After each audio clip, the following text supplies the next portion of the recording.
我唔會掉翻轉頭打仔個，我已經決定做翻正行噶啦。如果第日我同你阿姐有咩事反咗面，你幫邊個先？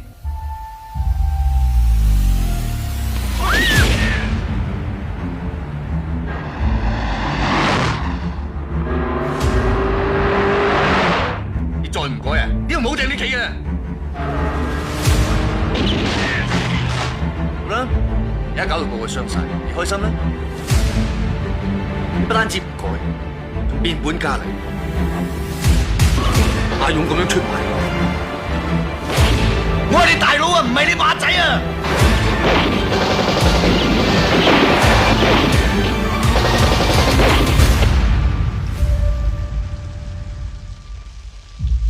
要睇住你嗰個阿勇，我及緊佢，睇佢幾時捉我飯。你而家諗住點做？阿勇呢條友仔真係一路都唔同。咁你就唔好咁屎忽鬼，交個招都得嚟殺我啦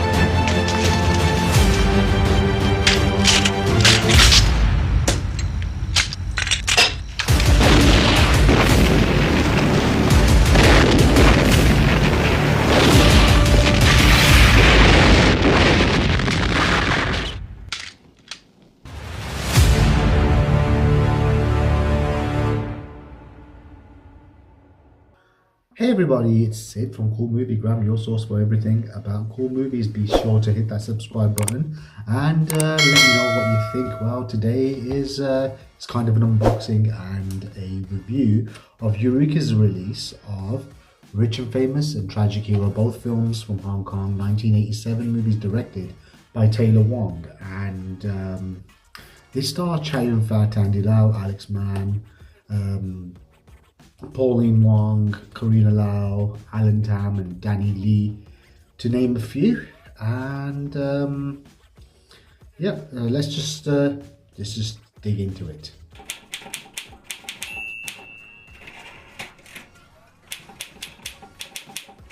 Okay, the film itself starts off, I think it's a bunch of mainland immigrants in the 50s where a young boy named Young is Kwok is adopted by another poor family, and he becomes brothers with another boy named Young and his sister, played by Pauline Wong, and they grow up, and in the 60s and early 70s they become like more or less, well, they were working their way up, but then eventually, because of Young, played by Alex Man, his gambling debts, he kind of lands into deep trouble with some murky triad figures. This leads him and his brother Kwok, played by Andy Lau, to work for gangster Lee Ah-chai, who's like kind of like a well-respected boss of all bosses in the triad, played by the one and only most charismatic Chow Yun-Fat. And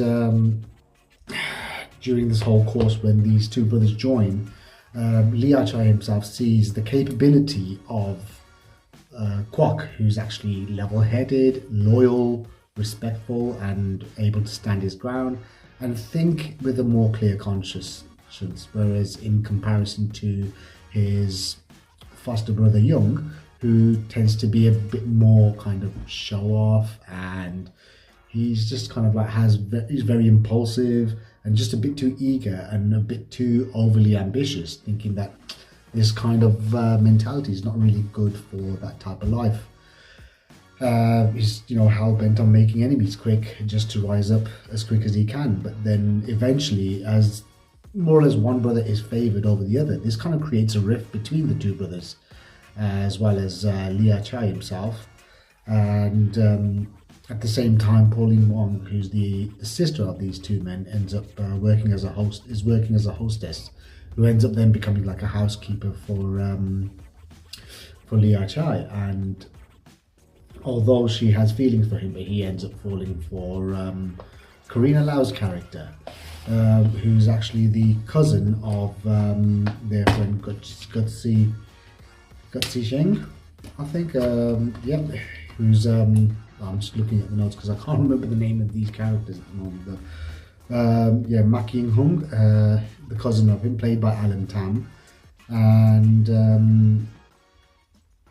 his cousin Bo Yi, played by Karina Lau, ends up joining, gets married to Li Chai, who actually ends up kind of like falling for her. But then at the same time, Young has kind of like teamed up and kind of starts to conspire with a rival gangster, which ends up kind of like creating this really big rift. And there's a lot of backstabbing and a lot of betrayal going on, and eventually kind of leading to bloody consequences. And this kind of leads into a tragic hero, which takes place like in the 80s. It kind of like just shows that Young has now become like a really kind of successful gangster who's kind of like got a lot of money and influence and power. And from the aftermath of what happened at the end of Rich and Famous, he feels that it's his prime objective to actually destroy Li Chai, who's kind of like, you know, a gangster on the downfall, where a lot of his kind of like his influence is wading away. You know, his kind of like so-called friends and allies are kind of like turning against him.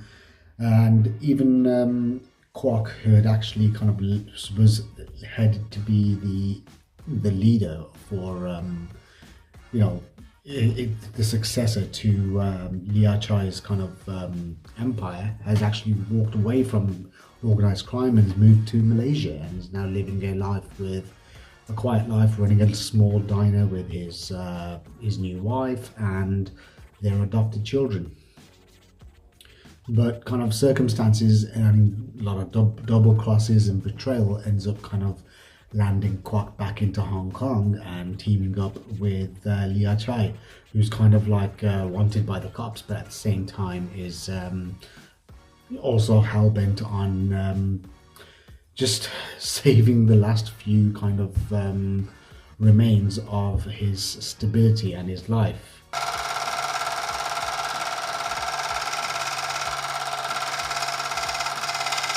Okay, well, the film itself, it was told in 2 installments. Now, when this film initially was released, it wasn't really widely accepted as a great movie. And even, for example, the presentation of the film in like previous UK releases, this was released in the 90s on VHS by Made in Hong Kong, and then in the 2000s they were both released on DVD by MIA. The VHS was passable, and even the DVDs were just absolutely just horrible transfers, really grainy and washed out colors. And it kind of always, the films have always had this kind of like reputation of being the lower tier of Chow Yun-Fat's kind of Hong Kong filmography, especially in the whole kind of like triad genre. This was made after, of course, when he blew up with John Woo's A Better Tomorrow. And you know, at the same time, he had already had like some big hits, including like in the same year as these two films that were released. There was also he had City on Fire and A Better Tomorrow 2 and Prison on Fire. You know, his collaborations with John Woo and Ringo Lam. And so these films were always kind of seen as like lower tier, and you know, we always accepted the fact that maybe this is just the quality that we're going to get these films in, and they just weren't really favoured. But then upon revisiting these films myself, like, you know, after many years, I kind of realised that they actually do tell a very coherent story, because there was always a problem with the fact that Tragic Hero, which was more the action orientated out of the two, which is the second installment, was actually released before Rich and Famous in Hong Kong, and there were very moderate successes at the time. But you know, the fact is that, you know, when you watch both the movies together, they create this great kind of like this great story. I mean, it is quite flawed in terms of like the fact that it was supposed to be the 60s, but you got people looking like as if, you know, locales in Hong Kong where it was filmed, and also the kind of like some of the costumes and whatnot, and like the wardrobe, it just kind of looks very 80s. And but overall the film still kind of tells a very interesting story. I mean, you got this kind of rise and fall of one gangster, whereas another one is kind of like feels that he's out for vengeance, feeling that he was wronged, and how far can ambition take you? And I mean, there are some great kind of like set pieces of action and violence, and some explosive shootouts. I mean, not quite like on the not quite the polished kind of expertise or like the finesse of a John Woo film that you would normally expect. But yeah, especially some of the set pieces were done pretty well, and you could kind of see how Chow Yun-Fat, who at the time was like pretty much the biggest box office star in Hong Kong at the time, apart from Jackie Chan. He was in '87 he was one of the biggest stars there. And Andy Lau himself, who's kind of rose up the ranks. I mean, he was kind of like, you could see that he had that potential to become a big star. This was just before his star-making role, which was in 1988 with Wong Kar-wai's debut As Tears Go By, where he kind of like got his gangster with a good heart kind of persona, like more or less just solidified. And which he kind of portrayed in many other films to great effect, and that kind of became like a fan favorite. But in these films, he kind of shows that kind of potential, because he's shown as the person who's kind of like got this kind of potential that even that boss Lia Chai kind of like shows that he's going to be taking over from him. He's going to be the worthy successor of the empire. But the fact is that even in this film, it shows that he is actually the next big star. He's going to be a huge star, and he has that kind of his own charisma, screen presence, and even the film itself, it looks great. And Taylor Wong has this very layered, it brings more of a layered look. When you watch both Rich and Famous and then followed by Tragic Hero, you see a more layered kind of like complex look at the world of triads, and that wasn't really that kind of like common at the time, or even that accepted, because people were just kind of expecting more a John Woo type of movie. But the fact is, it's not directed by John Woo, so it won't be like a John Woo movie, or even a Ringo Lam one for that case. But it's different. But this is more kind of like inspired a lot by The Godfather, or like Once Upon a Time in America, which kind of tells stories spanning over a couple of decades. And everyone's done really well. I mean, Alex Man, he's kind of like, he has this really kind of like menacing kind of approach to his character, which, again, very talented actor. And Chow Yun-Fat again is just amazing as always. And even, for example, Pauline Wong did really well as well. She was kind of like really good in the character of Achille, the sister of the two brothers, and at the same time, it's just even Danny Lee in his kind of brief appearances as a cop, surprise, surprise, he does pretty well. And I would say, upon rewatching both of these films, I would say that my rating for these would have to be, overall, I would say the movies 4 out of 5. You'd have to watch Rich and Famous followed by Tragic Hero. Definitely really well worth watching.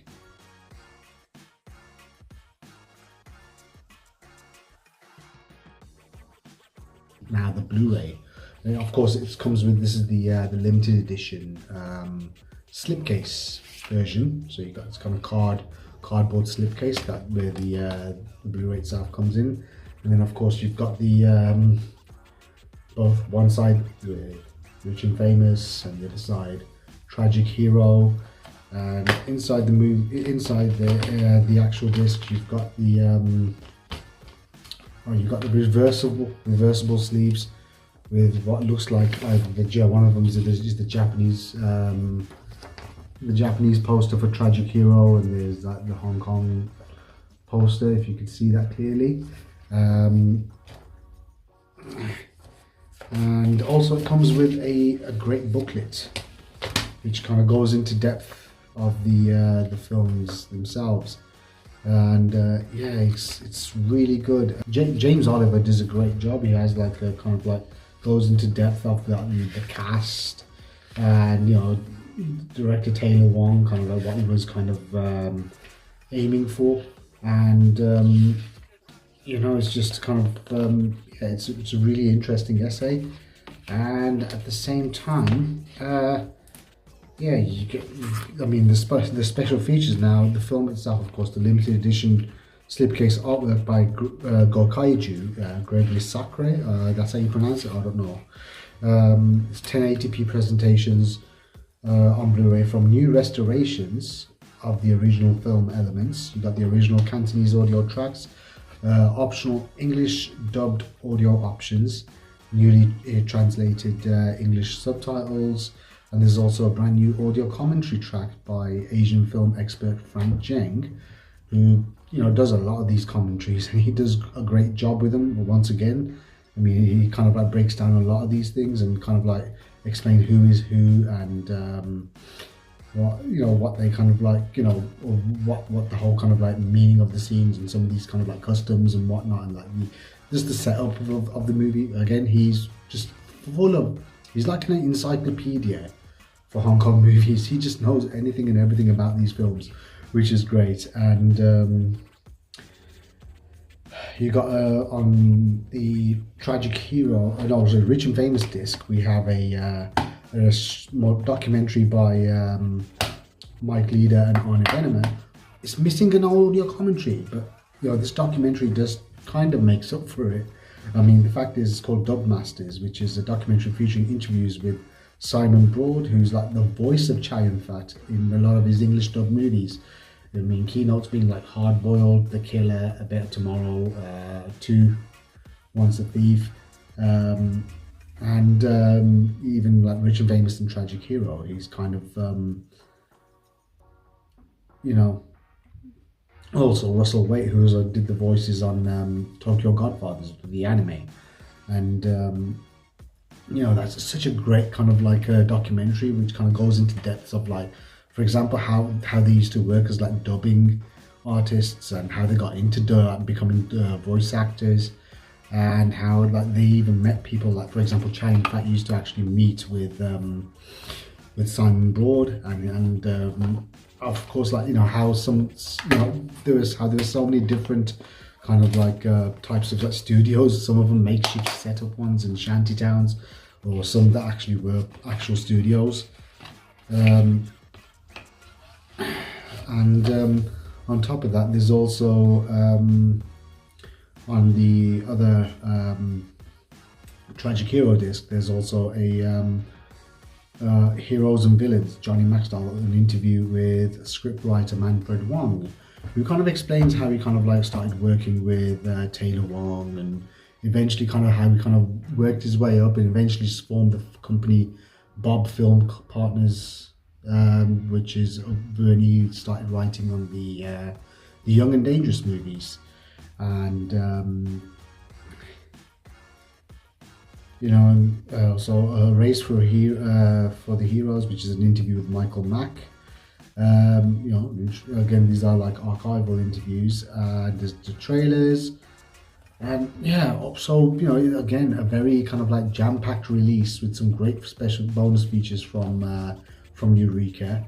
So, and in terms of like the presentation of the film, I mean, compared to the previous releases that the film's had in the UK, and you know how this film fares now, it's just kind of like elevates the quality. For example, these new restorations just kind of elevate it, just bring for example, the quality of the film from there to there. I mean, normally I would not have given this film, maybe at best or probably maybe a 3 out of 5, but you know, watching these films on Blu-ray, you kind of appreciate the film a lot more. It's actually visually a very a beautiful looking film, which kind of like is captured really well, and it's well acted, and then it's kind of like, it's actually a well told story. And you know, and even the bonus features, you know, the presentation of the case itself, the films kind of like which come into it, you know, the way the artwork and everything. I mean, I would say overall the disc itself is a 5 out of 5. without a doubt. So my overall opinion, I would say definitely watch this movie. It's I would say definitely if you're a fan of like Hong Kong action thrillers, triad movies, fans of Chow Yun-Fat or Andy Lau, I would say definitely this this edition of these films, which is the Eureka release of Rich and Famous and Tragic Hero, I would say I urge you need to buy this film. I mean, even if you didn't like it when you like them when you watched it on like VHS or even on DVD, I would say give it another watch on these Blu-ray release. For example, these new transfers. It will probably change your opinion if you watch it in the order that they're meant to be. All the flack that these films got is you kind of realize that it doesn't really make much of a difference. They are actually good movies. So definitely a 5 out of 5 for the disc and a 4 out of 5 for the movies. That was my review of these two films. I would say definitely check them out. I mean, leave me a comment and let me know what did you think of these two. If you have seen these releases, if you have actually got this release of these films, what's your opinion on the Blu-ray and even the films themselves? I mean, what do you think of them? I would definitely would like to hear. Anyways, that's it. Take care, and I'll see you on the next one.